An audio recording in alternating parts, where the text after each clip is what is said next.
Personally, I have experienced homelessness throughout my life. First, as a preteen with my mother, then again later as a teenager, and then finally as a young adult at 18. Each instance was completely different. As a preteen, I would spend my days outside of my home because my mother, myself, and I shared a one-bedroom apartment with her boyfriend at the time. And so I would have to leave the house in the day, and then luckily he worked at night, so I'd be able to come back there at night. At 16, me and my mother began having issues related to her alcoholism, and so I decided to leave, only to find myself homeless, and then eventually staying with a now ex that did end up being an abusive relationship. Then finally, at 18, my mother kicked me out when I confronted her about her alcoholism. And though I have never personally been kicked out for my queer identity, I was very lucky that despite the issues we did have, my mother was accepting of my identity. The older I got, I felt hopeless. I felt lost. I was incredibly privileged to have a community to support me during that time, and I began to form even greater community when I began to find other queer youth who had experienced homelessness themselves.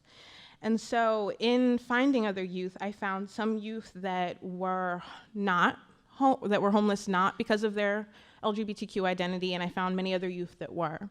And so what I found was, as I began to meet people and meet more people, that so many young folks were being kicked out upon coming out.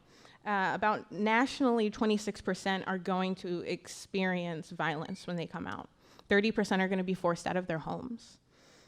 And so as a result, about 40% of the national homeless population are LGBTQ. And very recently, they came out with numbers specific to Philadelphia, which is that 54% of homeless youth in Philadelphia are LGBTQ. Staggering, absolutely staggering. And so I came to realize that these individual instances of family rejection would actually lead to and form greater forms of institutional oppression. And so homeless LGBTQ youth generally follow three paths. They have the child welfare system, the juvenile justice system, or invisibility, absolute invisibility. And so for young folks entering the child welfare system, about 56% are going to run away from their foster homes or group home placements because of violence, because of victimization. Some experiences include conversion therapy, include exorcism, and these are the experiences of my friends. And so hearing these experiences, I tried my very best to stay out of the child welfare system. I maintained that invisibility. And so for youth that are either not able to maintain that invisibility, who do enter the child welfare system and run away, if they're not entering that system, they're gonna enter the juvenile justice system, which is why we see an overrepresentation of LGBTQ youth there as well. And so LGBTQ youth are 200 times more likely than heterosexual youth to be arrested for status offenses. So we're talking about truancy, running away from home. We're talking about crimes that aren't actually crimes when committed by adults, and we're talking about crimes that are nonviolent and are survival crimes. And so what we're seeing is young people being overrepresented in an attempt to survive. And so once in the juvenile justice system, once again, we're seeing violence and victimization.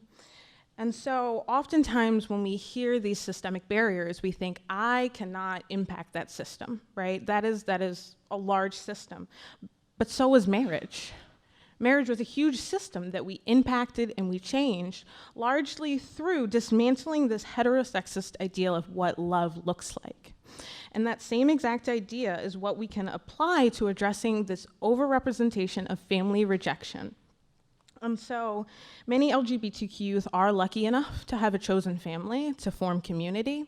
And for those that aren't, we need to build institutions within our own communities to support them, but also demand that the institutions outside of our community do not perpetuate this trauma that LGBTQ youth are experiencing.